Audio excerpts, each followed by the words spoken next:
Hi, I'm Kevin, And I'm Amanda. and we are serving up All that jam.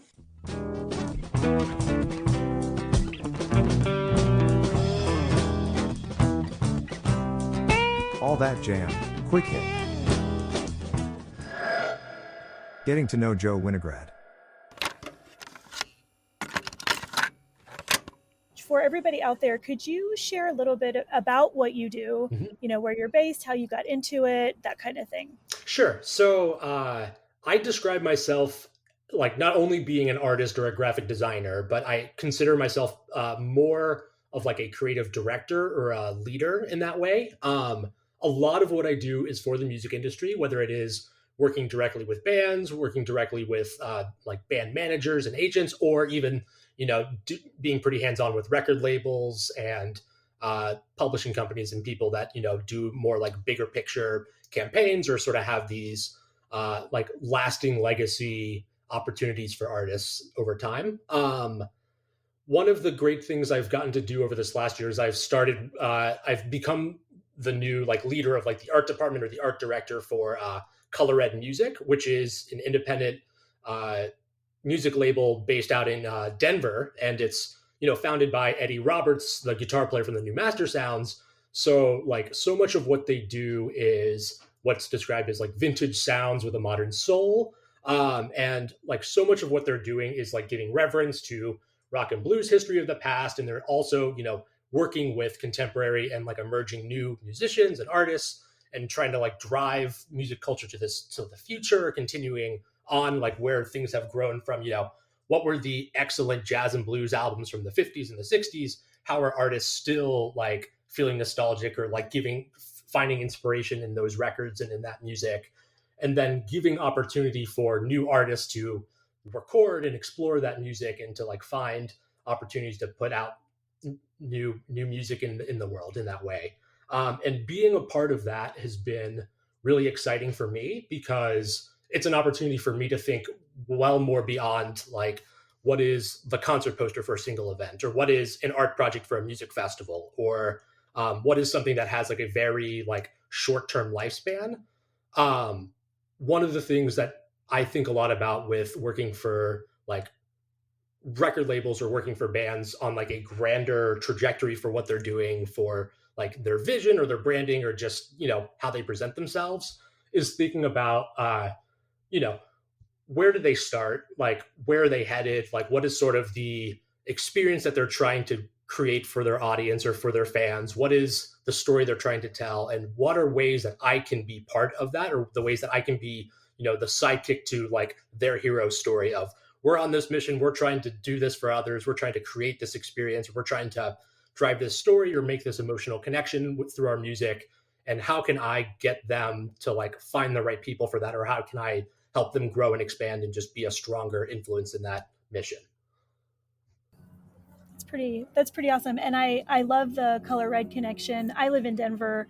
Oh, right Love on. Eddie. Yeah, I love everything he does for the scene out here. And I think what you were sharing about Color Red, seeing that progression that they've made over the last however many years, Mhm. I think that's really exciting. And yeah, that's got to offer a lot of different just possibilities to do different things, Yeah, and I'm that was, sure. and it's really cool thinking about how that opportunity came up for me. It was something where earlier this year I was looking to expand who I was working with, or just sort of network and connect with other people. And in my mind at the time, I thought Color Red was like, oh, like they're doing such phenomenal work, like they're putting out excellent albums. Like anytime I see their little logo on a release or on a record or something, I'm like, I don't even need to know who the band is. I don't need to know what the album is. Like I just know that they put out excellent music. I'm going to enjoy this. I very much trust their curation style. I trust who they work with and their productions and everything. So I made the connection with them, and it just happened to be an excellent opportunity of time because their art director at the time, Christopher Ball, was stepping away, and they were looking for somebody to sort of take the torch on, or to sort of continue what was started by him or Mike Tallman from Ad Noise Studios before him, because the label, I guess at this point, is about 5 or 6 years old. So they have a pretty robust or a pretty defined brand or an identity or sort of just like a style of how they present themselves or the artwork they make and things like that. And it's an opportunity for me to make interesting designs and to work in a way that's pretty different than how I am usually operating, creating posters for psychedelic bands or for, doing jam band artwork and promo graphics. This is to me a little bit more formal, or a little bit of an opportunity to explore more like mid-century design, or to find different kinds of styles to to design or to make art for. Yeah. And to also just think about like, this is something that could be lasting 50, 60 years, or, could be the thing that like, Mhm. oh, like, I'm going to have a kid or a grandkid that will come and be like, hey, have you heard of this album that put out? It's like, this was the music at the time. Like, this is what we were doing. And like, to see like new generations of people discover old music that has, grown with age or has become, wise through like how it's lasted and existed. Like, it's cool to think about the opportunities of what Color Red is doing, or what other labels are doing, or other artists, and ways that people um the ways that like people spread that and share that and sort of instill its lasting impact culturally. Mhm. So I want to get into, the other bands you've worked with, but when you're talking, it makes me think about something that I had read, and it may have been in that wrap up post where it said something like, I'm really beginning to kind of understand my vision, Mm-hmm. my aesthetic, how to really bring that in. How does that work with a label Mm-hmm. like Color Red? And I guess in general, like how are you able to do that while still meeting the needs of everyone you work with? Yes, and that's definitely an interesting question. Definitely something I think about a lot. Not only because I'm an artist or a designer, like I'm a creative in my own right, and I make a lot of my own personal work and have like my style of doing things in my own way. But when I'm collaborating or partnering with a client or an artist or someone else with their own vision, I always have to be thoughtful of what I'm making is for what they're doing. I need to be able to carry their message more so than it carries mine. So there are times where where it comes up to say, do they want my aesthetic in the way that I do things, or am I making something that may not be 100%? This is what Joe is going forward, or this is how I would do things in my own way all the time. And it's ways to sort of tone it back, or to scale back, or to challenge myself to think differently about the output or the final product or the finished design for something if it is for somebody else. One of the big things, because that definitely would have come up in my wrap up post this year, one of the things I reflect a lot about now is when I started doing designs and illustrations and poster work for bands, so much of like getting your chops, or just sort of like getting your hands dirty with all that is you sort of emulate or practice making work based on what you've seen out there. Like I look at, poster artists from throughout history, or people who are making really great stuff now. And so much of that influenced or inspired, like, this is what I consider to be excellent quality work. This is what great posters look like. This is what my stuff should look like. Certainly in terms of just caliber of excellence, or just the, quality of the finished art. But it took a couple years before I realized so much of what I was doing was spending too much time emulating somebody else's style than it was finding my own style or voice in that. And once I pulled back and made the effort to figure out if I was completely not copying somebody else, or if it was completely not feeling overly influenced by outside perspectives or ideas, what would my work look like, and what would that be? And that's why this past year, all of a sudden, my work became a lot more cartoonish. It became a lot more whimsical and fun. It became even sloppy at times. And that was something where, like, it may not on first glance look like, the same thing as like the Mona Lisa, or it may not look like some of the other big poster artists that are out there right now, but it is something that is so uniquely me that I think resonates with people in a very different way, where instead of it being like very pristine and sleek and having like, you know, absolute perfection, it is something that has just excellence, or just joy and excitement in its own right, just because it is like so much more has so much more personality and humor, and just like, it's something that I think there's able to make a stronger human connection because there's so much more of me that comes out in the work in that way.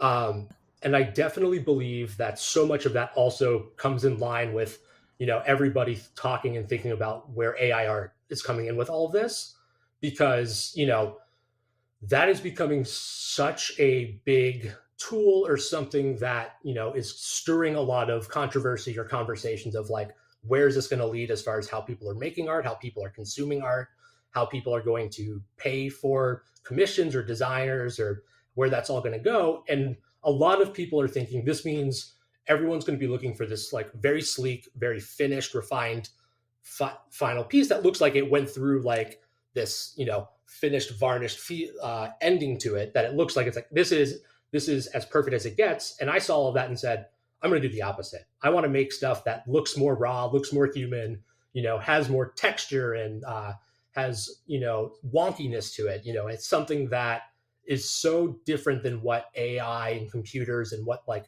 most people think is like, this is what good art is. It's like, well, I don't want to make that. I want to make something that, is the opposite direction. I want to go this other path.